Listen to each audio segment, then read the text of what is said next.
Bonjour à toutes et à tous et bienvenue dans cette nouvelle vidéo de la chaîne YouTube Photo Passion.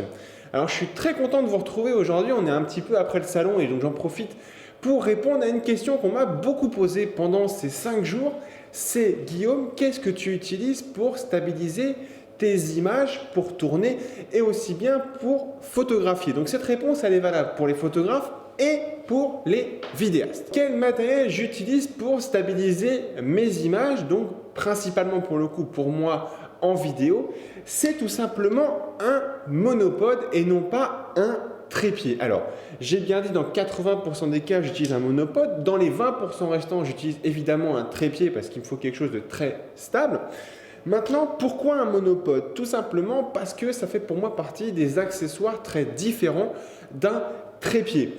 Petit exemple, un monopode, vous allez pouvoir le mettre quasiment n'importe où. Vous le savez, on ne tourne pas forcément dans des conditions confortables. On n'a pas toujours la possibilité d'être hyper stable sur les 3 pieds. Un monopode, le gros avantage, c'est que je le pose et je peux tourner tout de suite. Donc, pour tourner, j'utilise un produit de chez Manfrotto, c'est le MVM 500A. Donc, c'est tout simplement ce joli petit bébé. Et pourquoi celui-là? La première raison, c'est déjà qu'il est pour moi assez rigide pour tenir avec les contraintes thermiques que je lui donne. Et le deuxième truc, c'est que je fais 1m81 et comme beaucoup d'entre vous, je tiens à mon dos. Et le gros avantage de celui-là, c'est qu'il monte à plus de 2 mètres. Donc c'est hyper confortable pour 2 raisons. Quand je tourne et que j'ai des pieds de trépied, je n'ai pas besoin de me baisser pour essayer de cadrer quelque chose. Et le truc, c'est que quand je suis au-dessus et que j'ai envie de tourner au-dessus d'une foule, par exemple, il suffit que je tende un petit peu ce trépied pour pouvoir passer largement au-dessus et c'est plutôt très confortable. En termes de poids, on va être sensiblement sur 2,1 kg pour être précis, tête incluse.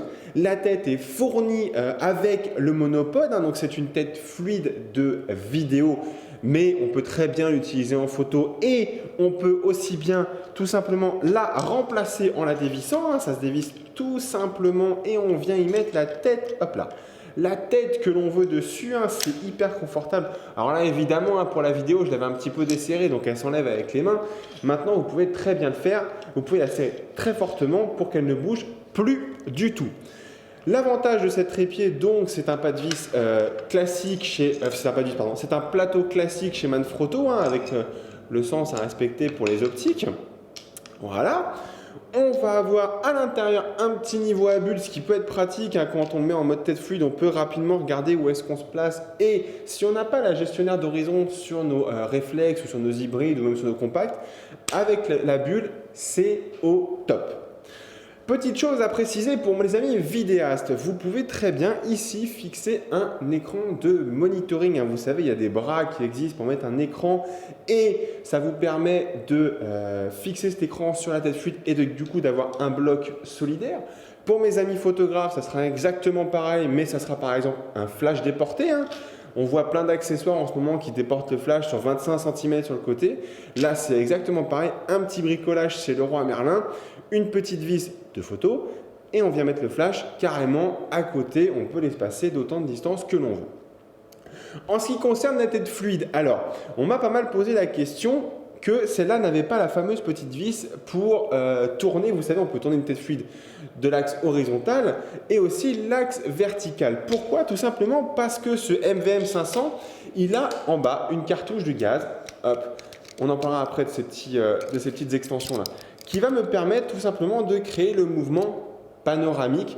C'est-à-dire qu'il n'y a pas besoin de l'avoir sur la tête, il est directement à la base du trépied. On peut le voir ici, c'est la partie rouge. Et si vous voyez, là si je tourne, la tête elle ne bouge pas. Par contre le trépied, oui.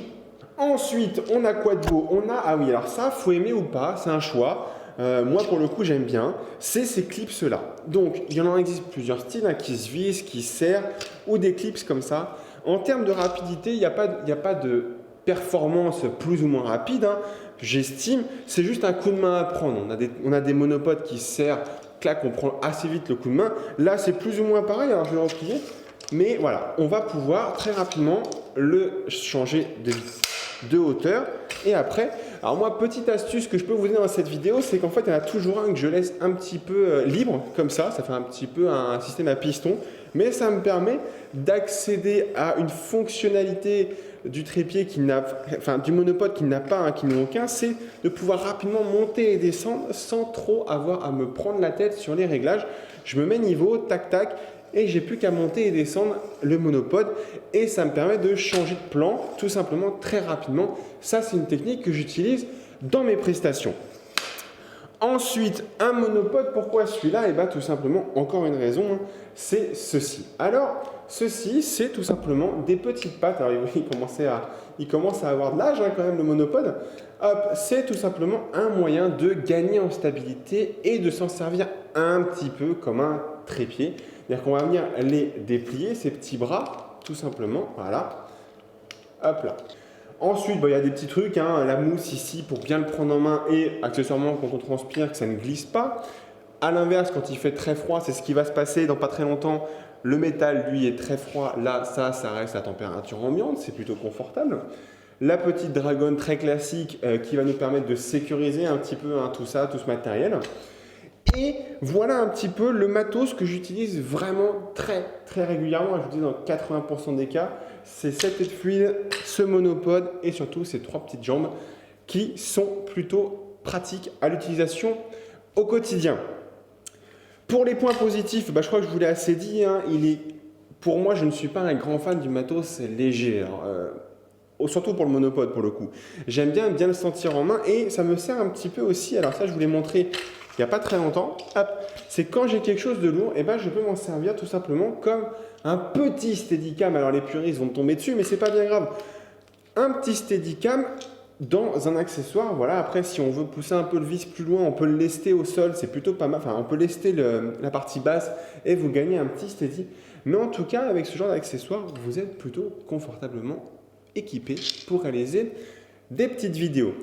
Voilà un petit peu moi ce que j'utilise au quotidien, c'est-à-dire que lui il est quasiment tout le temps dans le coffre de la voiture ou en tout cas attaché à un de nos sacs. Céline utilise aussi, mais ça c'est l'objet d'une autre vidéo.